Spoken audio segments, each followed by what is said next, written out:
Ce matin, c'est la loi de l'alliance. Depuis un temps, on ne fait que parler des alliances. Même pendant les cours, on a parlé de la loi, pardon, on parle de loi depuis plusieurs semaines. Et même en semaine, on a parlé de la loi de la science, la loi de la parole, plusieurs autres lois. Et ce dimanche, nous avons voulu partager avec vous la loi de l'alliance. Amen. C'est très important pour nous parce que nous sommes dans une alliance, ou bien pour certains, et d'autres aimeraient certainement faire partir de cette alliance, ou bien d'une autre alliance, et il faudrait que nous écoutions ces choses pour être prudents en fait.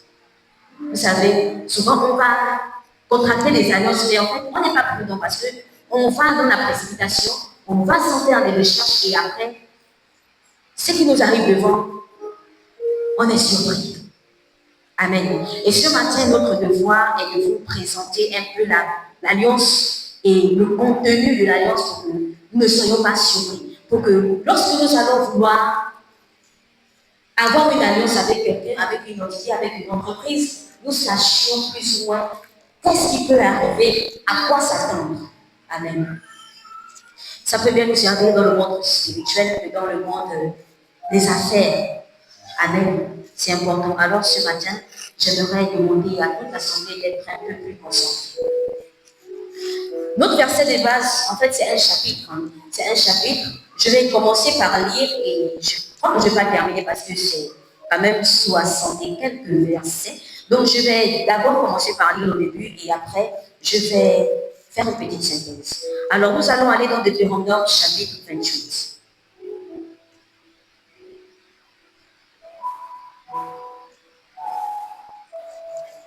Je vais lire. Deutéronome chapitre 28 à partir du verset 1. Si tu obéis à la voix de l'Éternel, ton Dieu, en observant et en mettant en pratique tous ces commandements que je te prescris aujourd'hui, l'Éternel, ton Dieu, te donnera la supériorité sur toutes les nations de la terre.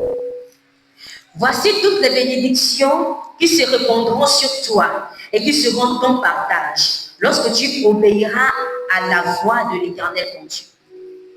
Tu seras béni dans la ville et tu seras béni dans les champs. Le fruit de tes entrailles, le fruit de ton sol, le fruit de tes troupeaux, les portées de ton gros et de ton menu bétail, toutes ces choses seront bénies. Ta corbeille et ta hutte seront bénis. Tu seras béni à ton arrivée et tu seras béni à ton départ. L'Éternel te donnera la victoire sur tes ennemis qui se leveront contre toi. Ils sortiront contre toi par un seul chemin et ils s'enfuiront devant toi par 7 chemins.